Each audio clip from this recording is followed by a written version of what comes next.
Saturday, October 13th. We are going to officially start putting up the Christmas display this year. I'm pretty much set on my design.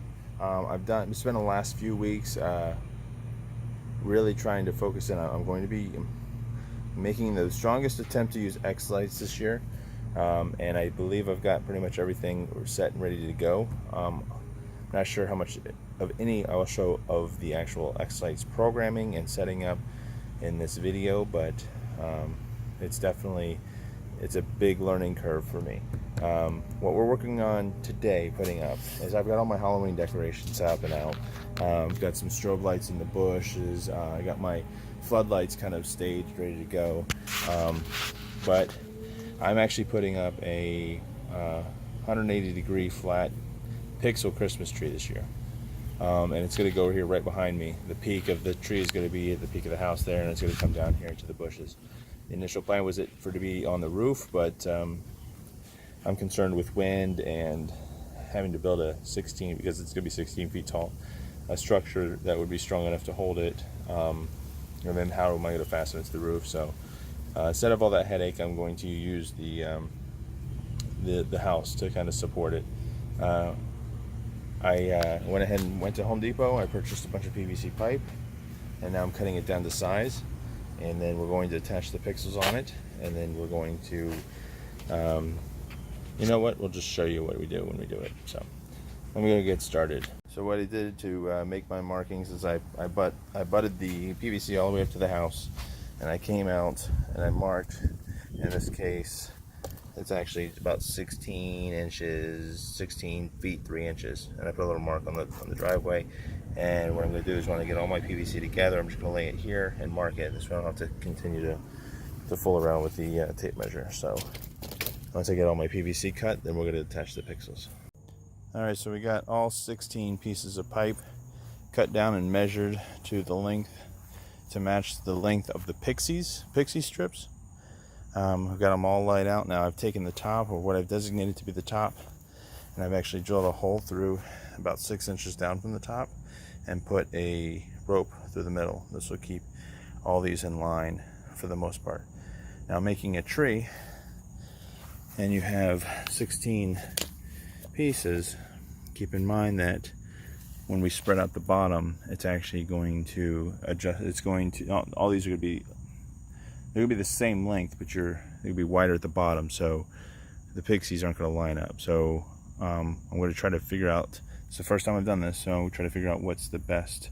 I don't want to, for the actual spacing of the pixies to become too far off next to each other, because then it will affect the way, you know, whatever you project on the pixies come out. So right now I'm going to spread the bottom out the 9 feet that's going to be at the bottom. It's going to be right next to each other at the top, and 9 feet apart from the two furthest pieces are going to be 9 feet apart at the bottom. Alright, so we got it all spaced out. I had to adjust the knot that I put in the rope over here at the top, because obviously spreading them out made these pipes a little bit further out, and you see I might have to do it again, so it's kind of curving up. What I've also done is take some extra piece of PVC that I had and started putting some cross braces on the backside. Now I zip tied it. You could screw it, I guess, or zip tie. I decided to zip tie it just to give me the ability to cut it off and adjust it if I need. So I got 3 braces that go across, and they're all zip tied and ready to go. So now the next thing to do is going to be put the 16 pixel strips down each pipe all the way. So let me go get them. Alright, here are the pixie strips that I got. I bought these used from Tom, the guy you see on the video from time to time. And so I'm not 100% sure the manufacturer, how much they cost, retail, new. It's got the pigtail on it with the 3-port. Okay, that's obviously what's going to plug into the Alpha Pixie controller that I've got. And each roll, there's got 16 rolls there. Each roll is just over 16 feet long. You can see that it's protected in a waterproof, pretty thick waterproof casing. This is a cuttable strip if need be. And you can see the arrow pointing toward, that's pointing in the obviously direction that the the signal will be traveling.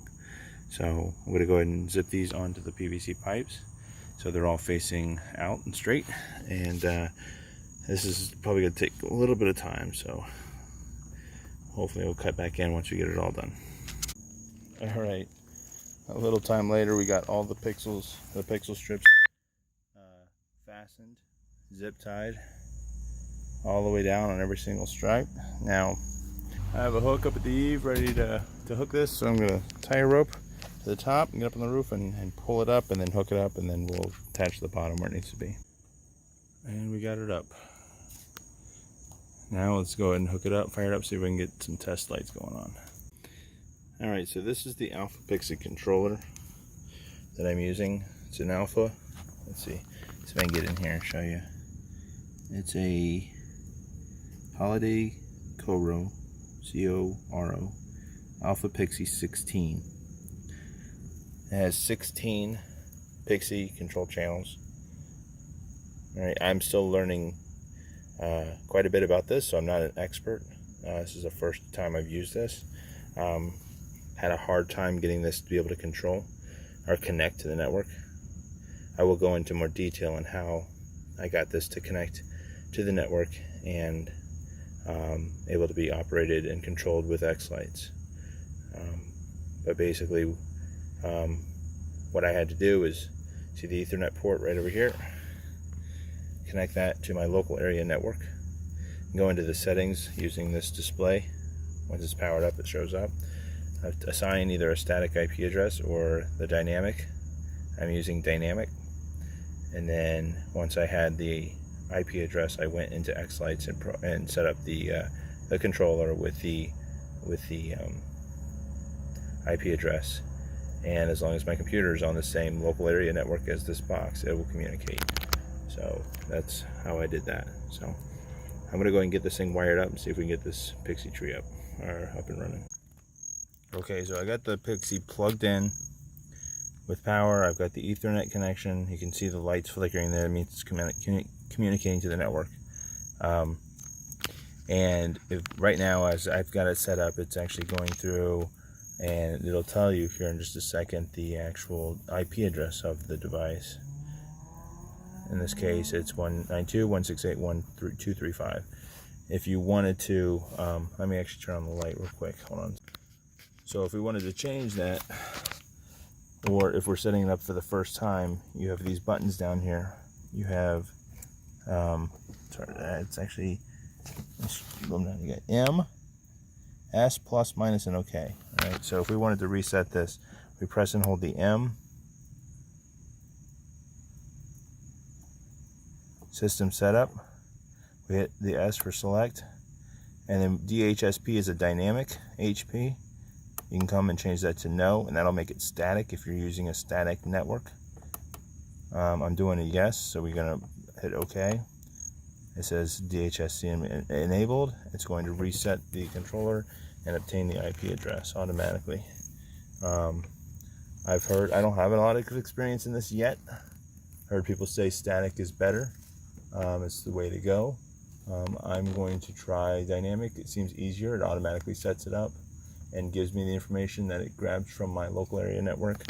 But if I have an issue with it, then I'll update the video and we'll continue. But there's my IP address. It obtained the same IP address we had before. So let's go ahead and get the computer on and get this thing fired up. It's working.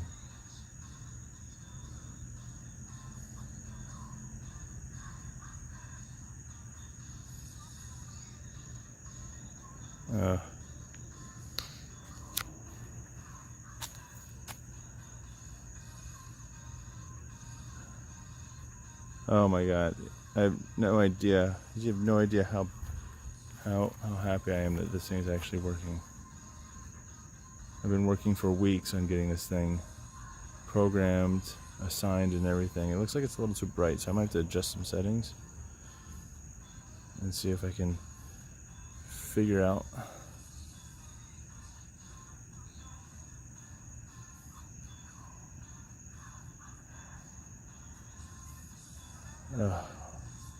Looks good.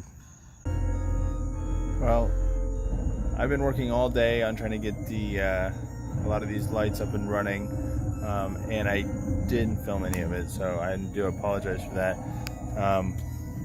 But I've got 6 floodlights up in the pine tree like I did last year, as you can see behind me. I went ahead and pre-staged all my light-a-rama boxes. There's one right here. There's one on the other side of the house over there. There's one at the base of the tree because I'm going to be doing some more stuff in the yard for Christmas.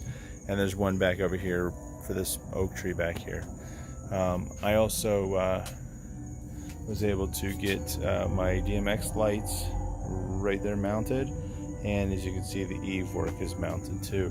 Those are the chasing bulbs that I had last year. I had planned on spending all day actually getting a lot more stuff up, and unfortunately we had other things to do, and some things happened. So regardless, I didn't get as much done as I'd like to. Right now I've got 2 songs programmed for my Halloween show, and it's up and running, but I'm having some problems with my DMX lights. For some reason they're not communicating like they did when I was before I even started inside testing. So I've got to figure out, I've been trying to figure out why they're not communicating and running. They're programmed, but they're just not communicating. So that's definitely a project that I'm going to have to continue to work on. But one of the reasons I decided to do somewhat of a Halloween show, so I can get used to this guy, so I can work on the X-Lights programming, which I'm switching to this year, and so I can work out the bugs before Christmas. So I'm hoping that I can get the DMX working, and then I can start. I'm probably only going to do one more song for Halloween, and just focus on, it's only going to be on for a couple days anyway, so I don't want to spend a whole lot of time, because it's already the 17th, 18th, so I don't want to spend a whole lot of time on Halloween. I just wanted to kind of get this up as kind of like a tester to see what's going on when it comes to Christmas and programming. So I still got to do a lot.